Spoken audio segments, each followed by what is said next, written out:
Cabinet मंत्री विश्वास सारंग ने कांग्रेस नेता दिग्विजय सिंह के बिहार चुनाव में महिलाओं को 10,000 रुपए देने के बयान पर कड़ी प्रतिक्रिया दी है। सारंग ने आरोप लगाया कि दिग्विजय सिंह भाजपा चुनाव आयोग और आम जनता तक सभी को अपमानित करते हैं, जिसके कारण कांग्रेस लगातार कमजोर होती नजर आ रही है। सारंग ने कांग्रेस के प्रशिक्षण शिविर पर भी तंज कसते हुए कहा कि कार्यकर्ताओं से पहले नेताओं को अपने आचरण का प्रशिक्षण लेना चाहिए। वहीं एसआईआर मामले पर उन्होंने स्पष्ट कहा कि वोटर लिस्ट में बाहरी देशों के लोगों के नाम शामिल होने की आशंका देश की सुरक्षा से जुड़ा गंभीर विषय है।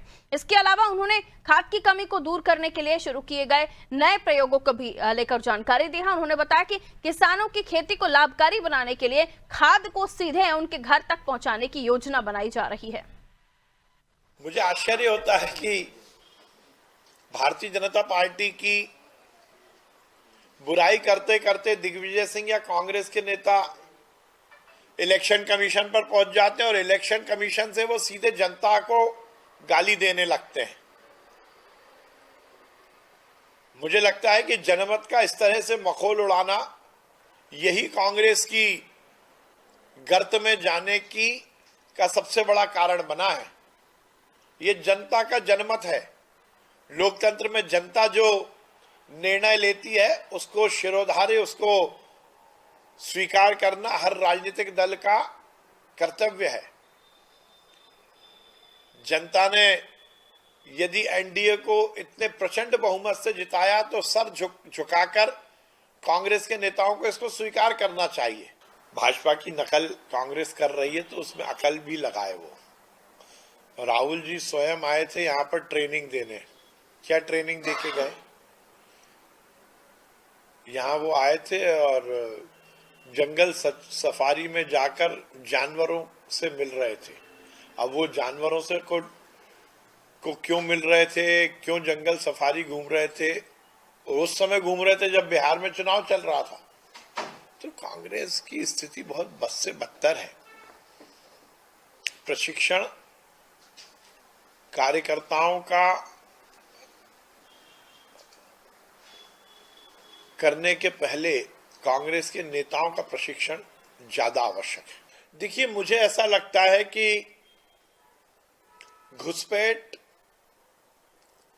और बांग्लादेशी या पाकिस्तानी नागरिकों से जुड़े हुए विषय पर हमें बहुत ही जिम्मेदारी के साथ कोई बयान देना चाहिए। ये सीधे सीधे देश की सुरक्षा से जुड़ा हुआ विषय है। हर एक विभाग जो उसका दायित्व है वो उसका निर्वहन करता है। चुनाव आयोग का ये दायित्व है, उनकी ये कटिबद्धता है, उनकी ये जिम्मेदारी है कि वोटर लिस्ट में कोई भी गलत नाम ना हो। यदि कोई किसी व्यक्ति की मृत्यु हो गई है तो उसका नाम नहीं होना चाहिए वोटर लिस्ट में। यदि कोई विदेशी व्यक्ति यहां पर अपनी पहचान छुपाकर रह रहा है तो उसका नाम भी वोटर लिस्ट में नहीं होना चाहिए। अब यदि ये कार्य चुनाव आयोग कर रहा है तो इसके बाद भी कांग्रेस के पेट में दर्द हो रहा है। एसआईआर मतदाता सूची के शुद्धिकरण का कार्य, और ये कोई नया नहीं है, हर बार होता है, पहले भी होता आया है। पर यह बात भी सही है कि पाकिस्तान और बांग्लादेश की सीमाओं पर जहां पर सरकार सख्ती करती है तो उसका विरोध भी कांग्रेस करती है। किसानों के हित के लिए और उनकी खेती में उनकी आमदनी दुगनी हो, खेती लाभ का धंधा बने, इसके लिए माननीय प्रधानमंत्री नरेंद्र मोदी जी और हमारे मुख्यमंत्री मोहन यादव जी का लगातार प्रयास है। खाद को लेकर भी ये सुनिश्चित करना कि किसानों को समय से उचित मात्रा में खाद मिले, ये हमारी कटिबद्धता है। और इसीलिए अग्रिम भंडारण की योजना पहले मध्य प्रदेश ने शुरू की थी। खाद किसानों को मिले, समय से मिले, उनकी जितनी रिक्वायरमेंट है, जितनी उनकी जरूरत है वो पूरी हो, उसके लिए अनेक प्रयोग किए जा रहे हैं। एक अभी प्रयोग के रूप में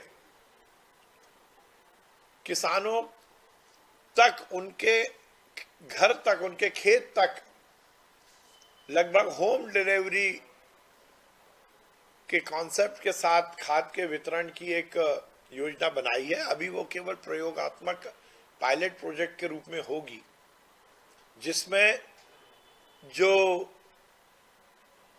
क्लस्टर, एक पूरा कैचमेंट, एक क्लस्टर बनाकर उसमें वाहन के द्वारा किसानों के खेत तक, उनकी गांव तक खाद पहुंचाने की व्यवस्था का ऐसा विचार सरकार की ओर से हो रहा है। पायलट प्रोजेक्ट वो हम शुरू करने वाले हैं।